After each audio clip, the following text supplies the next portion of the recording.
Laura. Today we're going to be talking about our fourth yoga board in our series about the 8 limbs of yoga. And I see this one as being a really central part. It's such an important part of the yoga practice in its entirety. And today we're talking about pranayama. And pranayama, it can be translated a few different ways. The most common way that I usually hear is breath control. And it's traditionally thought of as the specific breathing exercises that we do in yoga. The ways that we kind of manipulate our breath and change our breath patterns to have certain desired effects.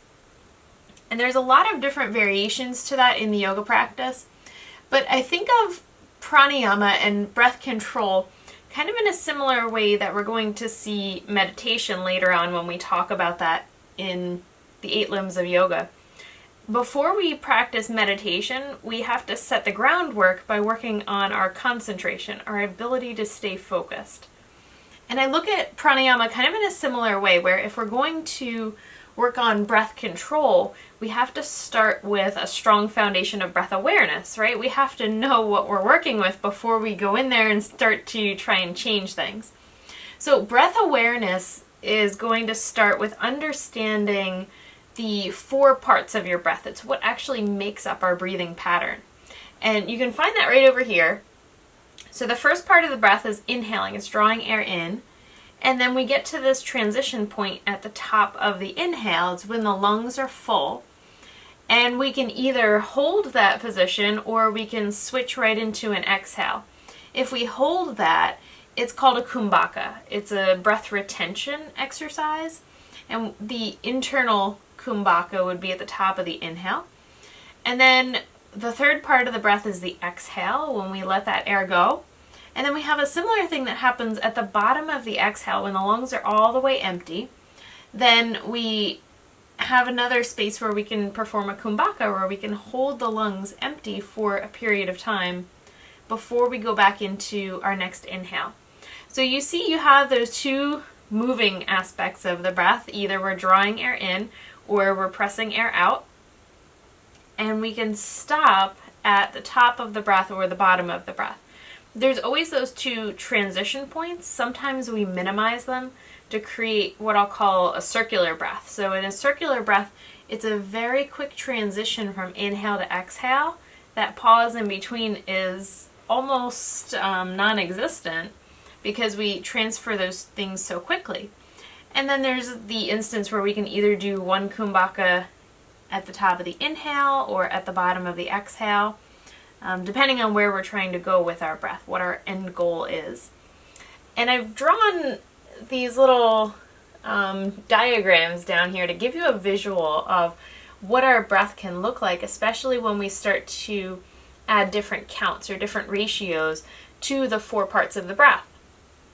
So the first one I did a circular breath, and you can see I sort of tried to color code them. The inhale is that part right over there, and I've hash marked on there. That would be, a 1, 2, 3, 4, 5, 6 count inhale. That little dot at the top is the pause at the top of the inhale when the lungs are full, and then we go right into a 6-part exhale. So it's a balanced breath. The inhale and the exhale are matched. And then that orange dot there is the bottom of the exhale, where we could do that exterior kumbhaka if we wanted to, but in this case we weren't. It's very smooth, very round edges. And then you can compare that to with a kumbhaka, with a breath retention. And this is a balanced breath retention. This is a breath that I like to use in class a lot when we're focusing on building that awareness of the breath. It's called a square breath because it has 4 equal parts.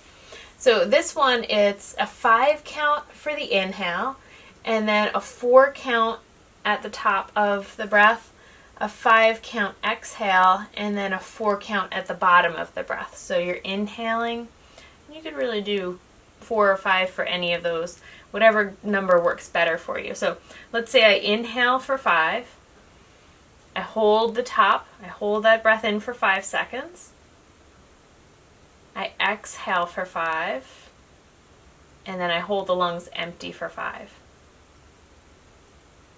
Okay, so you can see how that's a a sharper edge. It makes more of that squared off breath compared to the circular breath where you're minimizing those transition points. So that kind of shows you the difference between using a retention, using a kumbhaka in the breath, or not using a kumbhaka. And I'll put up a picture of the breathing ratio chart, because what we do with our breath, what we do with pranayama, is we have really specific things that we want to try to do, right? We're either trying to upregulate ourselves, we want to increase our energy, we want to wake ourselves up, we want to increase our focus, or we're trying to downregulate ourselves. We're trying to calm ourselves, maybe we feel anxious or tense, and we're trying to maybe get ready to go to sleep or to relax after work, and then you want to downregulate, so you're trying to settle. Or sometimes we're just trying to balance ourselves out and be really even. So depending on what state you're trying to get yourself into and how you feel at that present moment, you're going to pick a breath that's going to bridge the gap in between those 2 points, how you feel now and how you want to feel. So a breath that's going to upregulate you, that's going to wake you up, would be like a breath of fire, or a kapalabhati, or a bellows breath. Those are all breaths with very short, choppy inhales, very strong effort in the breath. And it's like a punctuated kind of breath, that lots of muscular effort through the belly and through the diaphragm. Where if we were going to do a breath that was very calming and very soothing, that ratio or the length of each part of the breath is going to get longer, specifically with the exhale. So the inhale and the exhale are always either going to be the same length, or the exhale is going to be longer. And we lengthen the exhale when we're trying to downregulate. So when we look at that ratio, your inhale might be for a count of 5, and then your exhale might be a count of 8 or 10 if you're really trying to settle and calm yourself. So an example of a balancing breath, if you wanted to do some pranayama to just even yourself out and focus, maybe before a meditation practice, or if you're going to sit down and study and you don't want to be really, really awake and you don't want to be really, really calm, somewhere balanced in the middle, you could use an alternate nostril breath, very balancing and focusing, where you're going back and forth, breathing through one nostril, breathing through the other nostril. And the breath would be matched, so you would be inhaling and exhaling for the same amount of time. You can also do that with a normal breath. You can always take a balanced breath, and it's probably the breath pattern that most of us fall into during the day if you have relatively healthy breathing patterns. Your inhale and your exhale will be pretty close to the same count. So that kind of brings us around to, now we have that awareness of our breath, right? We have this understanding of what the parts of our breath are and what we can manipulate. So what are we actually doing in yoga? Because we breathe all day. Breathing is something that everybody does, but why is this breath work so different in yoga? And it's this connection to what we call the vital life force. In yoga, you'll hear that term prana, and prana just means energy. It's the life force energy that animates our body and makes everything that we do possible. And we all know people who seem to have an unlimited internal source of energy, and they're just always up and ready to do things. And we all know people who are always drained and always tired and never quite have enough energy. So we have this imbalance in how much prana that person contains. Sometimes it can be excessive, or it's unmanageable, and sometimes it's so low that you can't be productive and you can't get things done that you need to do during the day. So pranayama becomes a way to upregulate or downregulate depending on where you're at, so that you have enough vital life force to do the things that you need to do.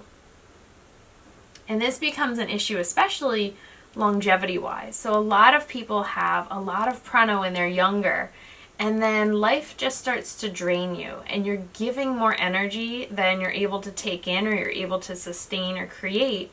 And then as we get older, we just get more fatigued, and our body gets run down, and we follow this process of our vital life force being drained. So pranayama is that practice in yoga that we do to keep that life force strong so that we can have that optimum energy level through the entire lifespan.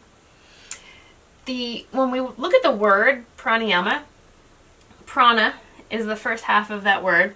So prana is that vital life force. And I like to highlight the fact that you'll see this concept in a lot of different systems. You'll hear it called chi or ki. There's a lot of different terms that you're going to find for this, but no, they're pretty similar to prana. It's very, very common to see that in some of the Eastern traditions. So prana is the first part, that vital life force, and then yama is to extend or draw out. So we're trying to extend that vital life force. And then there's that translation that we'll see a lot, that it's breath control. And it's really control of our energy. It's control of the prana through manipulation of our breath. Our breath is seen as one of the most accessible ways to regulate the amount of prana that we have, but there are other ways. So the food that we eat, the amount of sleep that we get, the environment that we're in, all of those things are going to have an impact on the amount of prana that we have. But the breath is really the most accessible and the most controllable part that we can work on. Where if you're sitting there and you start to feel like you're tired, you can do some breaths. People around you probably won't even know that you're doing it, but you can notice that sense of having low energy and then being able to bring that back up through the tools and the techniques that your yoga practice gives you. So it's breath control, but it's mainly energy control. You have to look down to that deeper level.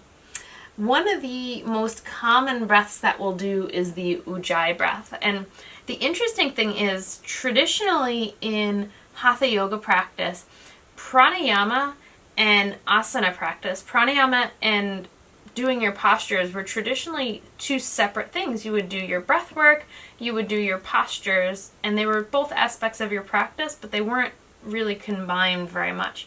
When we do asana practice, we're doing a breath-focused movement. It's like a meditation on the sensations of movement and the experience of your breath in different positions. But these kind of pranayama exercises were done seated with an upright posture and complete focus on regulating the energy that's getting moved around when you're doing these breathing exercises. Some practices, Kundalini yoga being an example, they blend the practice of physical postures and the breath work. A lot of times the breath of fire is practiced while you're holding a specific pose to work on moving energy around and increasing. That's one of my favorite breaths for increasing the vital life force. But ujjayi breath is one of those ones that traditionally in a flow yoga practice, that's a type of breath work, and maybe not traditionally thought of as a pranayama practice, but it's a type of breath work that we do use during our asana practice. And it gives us that meditative quality, because the ujjayi breath, or the ocean sounding breath, or sometimes we'll call it the victorious breath, is where we have that auditory feedback that comes from slightly restricting the air passage through the throat. And it gives you this sound that you can hear during your practice, and it helps you to coordinate the movements of your practice with the pace of your breath, so that you're really moving according to the way that your breath is telling you to move. And that sound that our breath creates, that sounds like an ocean, it sounds like a wave coming and going, is a form of mantra. It's an unspoken mantra. It's just a sound, but it still becomes that guiding force in your practice, and it still becomes that anchor. Just like a word or a phrase becomes an anchor for your mind, the sound of your ujjayi breath becomes the anchor for your mind during your asana practice, so that the monkey mind doesn't start to hop around from tree to tree and distract you. So that's a really interesting way to see the combination between doing pranayama and doing asana practice. Make sure that anytime you are doing asana practice, the breath is the number one focus. The asana is giving you a way to explore your breath and to work on your energy and to keep your physical body healthy, but the breath is always the number one priority during that process. And the breath specifically because it's working on your energy system. So that's the main focus of what you're doing when you get onto your mat. Always try to remind yourself of that. So kind of swinging back to this idea of breath awareness, when we're doing pranayama and we get really, really technical in manipulating our breath in certain ways and holding our breath and increasing or decreasing certain portions of our breath, before we start to do that, we have to have a really basic understanding of what our personal breathing patterns are, and most importantly, what our dysfunctional breathing patterns are, because we all have them. We all pick up bad habits, and stress is going to really amplify the effects of those dysfunctional breathing patterns. For many of us, myself included, if I start to feel really stressed, I'll usually revert to a very short breath pattern. Very short inhale and exhale. There's not a lot of volume exchange going on. And I think that's a very common one. The other one that I'll see a lot with people is breath holding. There's a tendency that when you're really, really focusing, and we'll do this in postures sometimes, you have to watch, specifically balancing postures. If you're so focused on executing that pose and achieving that physical pose that you've lost control of the fact that our practice is really about breath control and energy control, then you're holding your breath and you've kind of lost a certain aspect of the pose when that breath holding happens. But watch your tendency during the day. See if you stop breathing at a certain point when you feel stressed or you feel anxious, or sometimes it's just a normal habit during the day. The next one is inhaling for a longer ratio than you exhale. And we don't want to do that because if we're pulling in more air volume than we're letting go, then that just tells you that there's going to be extra air that's left in the lungs that's just sitting there. It's just taking up space. And that's going to impact how effectively we're able to breathe, how much oxygen we're drawing in. Now, keep in mind with a normal, healthy person, even if you have these kind of dysfunctional breath patterns, even if your breath exchange isn't the most effective, most of the time your oxygen saturation is probably still, I would say, between 98 and 100%, meaning that 98 to 100% of the red blood cells that are going through your circulatory system are holding onto a molecule of oxygen that is going to drop off at whatever tissue or part of your body needs that oxygen molecule. When we do this breath work, you're probably not increasing the saturation of oxygen, because once you hit 100%, where every red blood cell is holding a molecule of oxygen, you can't go past 100%. 100 is 100. So be careful when you're explaining that to your students. You're not actually increasing the oxygen saturation, unless maybe you're working with somebody who has a pulmonary condition like chronic obstructive pulmonary disease or some kind of breathing issue that does cause their oxygen saturation to drop. And I've used certain breathing exercises with people who do have that condition and been successful in bringing it up. So in that situation, it can have an impact, but for your normal healthy population of yogis, probably not. You're already at 100, even if you're a shallow breather, even if you're over breathing. So keep that in mind just for the sense of accuracy. But when we do inhale longer than we exhale, we're creating these pockets of air that are just sitting in the lungs where we're not getting a full exchange, which is definitely not ideal.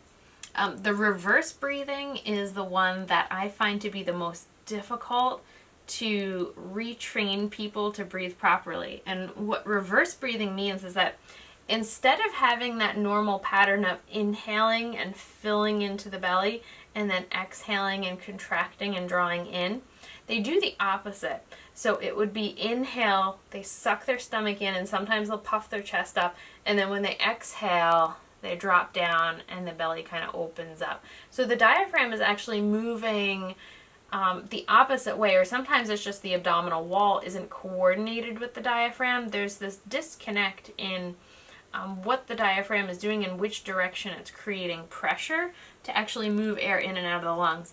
Very difficult to correct that breathing pattern. So if you notice that in yourself or in somebody that you're working with, that's something that you really want to try to start to work on gradually but consistently, because it can have a big impact on not just the efficiency of air exchange, but emotionally, a lot of times that's going to create a chronic sense of feeling stressed and feeling anxious.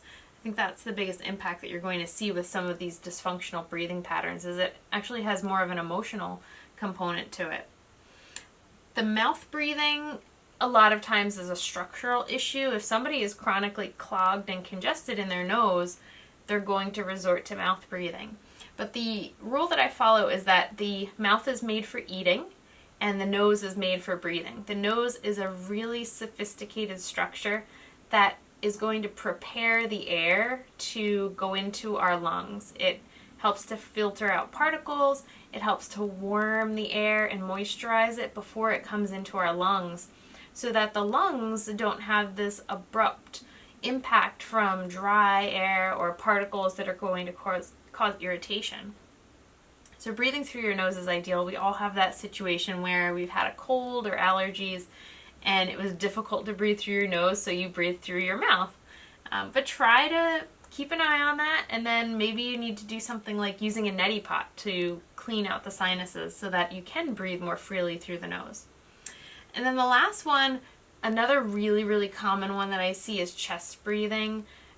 This is another one that's going to fit into that category of people who feel chronically stressed will very frequently chest breathe, or there's this kind of pattern in our society where women are always trying to pull their stomach in. Like, our stomachs are never flat enough. We're never quite small enough around our waist and our stomach. And it's an area that culturally we're very self-conscious about. So we'll tend to hold this unnecessary amount of tension around the stomach. And then we don't have the freedom to inhale and exhale and create movement in the abdominal area. So that holding here is going to make it necessary for us to breathe only in our chest. And if you're breathing only in your chest, a lot of times that's going to have that emotional rebound of making you feel more stressed and more anxious. So watch for that. See if you tend to always pull your stomach in, and maybe try to let yourself have the freedom to relax that area. When you draw breath in, allow your stomach to expand so that you have all of that extra room to draw air in. Very important to be aware of your breath patterns, know where you go when you get stressed, or even just on a normal day-to-day basis, what parts of your body naturally move when you're breathing. And we'll definitely do another video one day about how I start to train people in breath awareness before we move into pranayama. But these are some good places for you to start. And the take-home message of this talk and this board is that pranayama is the central component of what our yoga practice is. And it can give you this really helpful tool when you're exploring all the other limbs of yoga. Because when we're doing the yamas and the niyamas, it's a little bit stressful when you're doing things like being really honest with yourself or trying not to cause harm. The breath can be a really important tool that when you're trying to deal with things that are difficult, it gives you that thing to anchor to and to calm yourself and focus yourself. And when you're trying to work on your physical postures, it gives you that guide of, am I pushing myself too far? Is my breath getting short and choppy? Am I short of breath? Or am I holding my breath? Then maybe I need to pull my asana practice back a little bit. Find that place where I can breathe freely. And when we start to move on to aspects like meditation, which is very challenging for people, working on concentrating and moving into a meditative space, the breath and doing pranayama practice is one of the most effective ways to prime your body and to prime your mind to be able to move more effectively into that space of meditation. So think about that as we're going through the rest of the 8 limbs of yoga, how important and how central this focus on our energy and our vital life force, using our breath as that tool, is for every other aspect of our yoga practice. Thank you so much for joining me, and I hope you can stick around for the other 4 limbs of our yoga practice. Namaste.